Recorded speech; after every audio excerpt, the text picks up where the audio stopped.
اهتمامه بشؤون التعليم أهله ليترأس عدة مسؤوليات لعل أهمها أن تربع على نيابة مديرية جامعة الإمارات، وهي أقدم جامعة في هذا البلد، وكان رئيس مجلس أمناء جامعة الخليج العربي.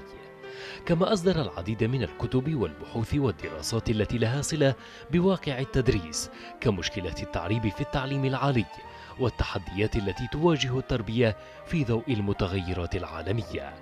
وفي ضوء هذه المتغيرات سألته: ما هو واقع التعليم بالنظر إلى ماضيه؟ وأين تستوطن علله؟ يعني الجيل القديم ما نستطيع، أو التعليم في المرحلة القديمة ما نستطيع أن نحكم عليه بإطلاقه، لابد أن ننظر إلى المرحلة التاريخية التي وجد فيها التعليم في ذلك الوقت. وأعتقد أنه كان مناسبا لتلك المرحلة لأداء ما يحتاجه الإنسان في حياته بشكل عام. كان من حيث المحتوى محتوى قوي وجيد لتلك المرحلة، كانت تنقصه الإمكانيات. الإمكانيات يعني المادية بالذات اليوم، بالذات الإمكانيات التكنولوجية لم تكن متوفرة تماما في تلك المرحلة، اللهم إلا بعض الوسائل البسيطة. الآن يعني التعليم تطور أو تغير بالتعبير الأدق تغيرا كبيرا، لكنه ما زال المحتوى دون الهدف المطلوب، دون أن يحقق الهدف المطلوب. ليس هذا فقط في مستوى في دول الخليج، وإنما أيضا حتى على مستوى العالم العربي. الاهتمام بالتعليم في اعتقادي هو دون ما يجب أن يكون عليه. لذلك نجد أنه ميزانيات التعليم في كثير من بلداننا العربية هي دون المستوى الطبيعي، دون المستوى يعني المطلوب لهذا التعليم. يعني بدليل أن لدينا 70 مليون أمي في العالم العربي، ونحن الآن في القرن ال21، منهم 42 امرأة. وهذه النسب حقيقة تشير إلى أن التعليم لم يستطع أن يحقق حتى الحد الأدنى من المطلوب، وهو القضاء على الأمية أو محو الأمية، أمية القراءة والكتابة. اليوم العالم لا يتحدث عن أمية القراءة والكتابة فقط، يتحدث عن الأمية التكنولوجية، الأمية الثقافية، الأمية الصحية، الأمية السياسية، إلى غير ذلك من الأميات التي يتحدث عنها العالم. طبعا الآن لا نستطيع أن نقارن بين الدول العربية بشكل عام، يعني أن نجعلها كلها بمستوى معين. هل هناك دول نموذج؟ كنموذج ما نستطيع أن نقول دول نموذج، ولكن هناك دول لوفرة الإمكانيات المادية كدول الخليج مثلا استطاعت أن تحقق بعض الإنجازات في مجال التعليم. هناك دول حقيقة بذلت جهد كبير لتطوير التعليم كالأردن مثلا ولبنان، وتطور التعليم فيها بشكل لا بأس به.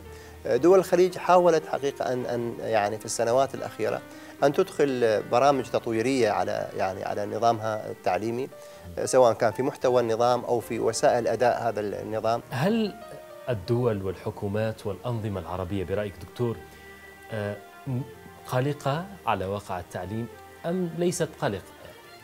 يعني هو الذي يتضح أمامنا من خلال التقارير وكذا أن هناك اهتمام، يعني ولكن على أرض الواقع أي مسألة القلق مسألة نسبية، لكنه اهتمام في بعض الدول، لكن يعني تختلف من مكان إلى مكان. لكن مشكلة التعامل مع النظم التعليمية في عالمنا العربي أنه لا توجد هناك رؤية واضحة ماذا نريد في التعليم، بدليل أن الاستراتيجيات التعليمية والسياسات التعليمية تتغير بين فترة وأخرى. يأتي وزير يذهب وزير، يأتي مسؤول يذهب مسؤول، تجده يبدأ من الصفر، علما بأنه حتى ربما المشروع السابق الذي سبقه أو يعني الاستراتيجية السابقة لم تمضي عليها سنوات قريبة، حتى يعني لم تكتمل يمكن الدورة الإدارية لها اللي هي عادة تكون 4 سنوات حتى تنفذ. عملية الإصلاح يقولون ما في بأس الإصلاح، لكنه الإصلاح لا يمكن بناء على رمال متحركة. الإصلاح لابد له من قواعد ينطلق عليها. عندما يكون عندك نظام تعليمي مستمر وعندك مشروع، عليك أن تقيم هذه المشاريع قبل هل هي محققة لأهدافها أو غير محققة. إذا لم تكن محققة بالفعل، ولا أعتقد أن يعني تقدم مشروع تدرس لمدة 2 3 4 سنوات ثم تكون النتيجة صفر. لا شك أنه حقق بعض الإنجازات، المهم أن أبني على هذه الإنجازات، لا أن أبدأ أنا من الصفر ويمكن تنتهي الدورة ويتغير الوزير ولم يطرح المشروع التطويري. فجزء منها عدم استقرار يعني السياسات التعليمية في العالم العربي. عدم وضوح الأهداف التعليمية أو ماذا نريد من التعليم، مش الأهداف التعليمية هذه مكتوبة ومقننة، لكن ماذا نريد من التعليم؟ هل هو فقط مجرد خريج موظفين؟ هل هو لتكوين حياة ثقافية في المجتمع، تكوين شخصية إنسانية؟ هذه غير واضحة حقيقة. الأمر الثالث قلة الإنفاق على التعليم، بل أحيانا يعني إذا كان صار نقص في أي مؤسسة أو وزارة أخرى يتجنون يسحبون من ميزانية وزارة التعليم للإنفاق على المؤسسات الأخرى، علما بأن التعليم هو أهم ما يجب أن ينفق عليه.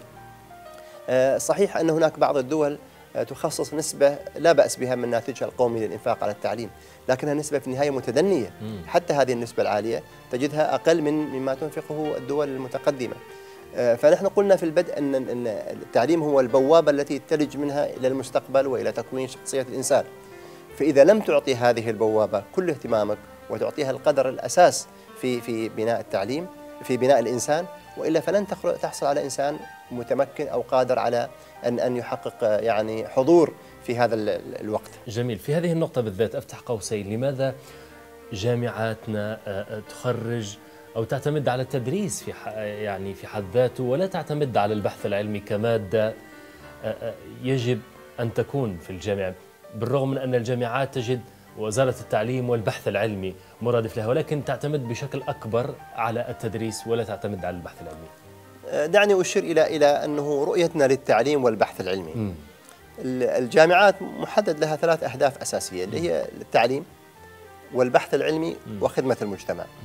لكن الواقع أن 90%، إذا أكون مبالغ قل إلى 85% من جهود الجامعات العربية يتوجه إلى التعليم، باعتبار أن هذه الدول تحتاج إلى ناس متعلمين لإدارة الشأن العام من وظائف وأدوار وغيرها. البحث العلمي في أي مجتمع لا يقوم على المؤسسة التعليمية الجامعية، لأن المؤسسة كما قلت لها أدوار 3، فهي تعطي ثلث جزء، هذا إذا كان في أقصى الاهتمام، ثلث جهدها للبحث العلمي، في حين أن البحث العلمي إلى جانب المؤسسات التعليمية الجامعية، لأن فيها دكاترة وأساتذة، مراكز، هناك لابد من وجود مراكز، هناك مراكز متفرقة للبحث العلمي، بحيث يكون هدفها الأساسي 100% هو البحث العلمي، بل أحيانا هذه المراكز هي التي تخدم الجامعات، أو يكون التعاون فيما بينهم، يعني الأساتذة الباحثين يكون جهدهم أو جهدهم البحثي يكون من خلال هذه المراكز. فالأمر الآخر هو أن البحث العلمي مكلف ماديا ويحتاج إلى إنفاق، على الرغم من أن مخرجاته عالية في المقابل. أنا زرت جامعة ريدينغ في بريطانيا واطلعت على الميزانية يعني الخاصة بهم، 9% من ميزانية الجامعة يخصص للبحث العلمي، 9%، لكن الإيراد من البحث العلمي يشكل 11%، أي أن هناك 2% هو مكسب سنوي للجامعة من خلال البحث العلمي. فلذلك نسبة الإنفاق سواء كان من الناتج القومي أو حتى من المؤسسات الجامعية نسبة متدنية. يعني العرب أفضل نسبة عندهم 0.3 من الإنفاق على البحث العلمي للأسف، يعني في حين تأتي دولة مثل كوريا 2.8 عفوا 2.3، تأتي اليابان 2.8، إسرائيل للأسف يعني 2.8 تقريبا في المئة للإنفاق على البحث العلمي. نحن لا نتكلم عن أمريكا أو عن فرنسا أو عن ألمانيا المتقدمة، نتكلم عن دول مقارنة وشبيهة لنا. المسألة الثالثة هي رؤيتنا للبحث العلمي، ماذا نفعل في البحث العلمي؟ يعني أي واحد منا اهتم بالبحث العلمي، أين ستذهب مخرجات هذا البحث العلمي؟ أين هو المجتمع الذي يتلقى؟ نحن لا نريد أن نجلد الذات ولا نتحدث عن سلبيات، ولكن هو هذا الواقع الذي نريد أن نطوره. أنت عشان يعني توجد باحث علمي متميز واحد تحتاج إلى تقريبا 100 شخص يهتمون بالبحث العلمي، فيخرج من بينهم النوابغ، الآخرين ربما يكونوا مساندين، ربما يغيروا تخصصاتهم واتجاهاتهم. للأسف نحن في بلداننا العربية لعدم وجود هذه البيئة الحاضنة للباحثين العلميين نصدر الباحثين المتميزين عندنا للآخرين، وللأسف نصدرهم بعد أن نكون قد أنفقنا عليهم، نعلم في المرحلة من الابتدائي إلى الثانوي ونوجد منه باحث جيد، فإذا أوجدنا منه هذا الباحث الجيد لم يجد البيئة المناسبة له فنقدمه مجانا للآخر يعني يحتويه ويستفيد من أبحاثه ومن إمكانياته. انظر إلى الباحثين العرب وليس العرب فقط، من معظم الشرق، يعني من الهنود والباكستانيين والذين موجودين في أمريكا أو في بريطانيا في مختلف التخصصات. فإذا عندنا الإنفاق على البحث العلمي، وجود البيئة المناسبة للبحث العلمي، وجود مجتمع حاضن لهذا. هذه أعتقد أنها ثلاثية تحتاج إلى الاهتمام بها حتى يكون لدينا بحث علمي متميز.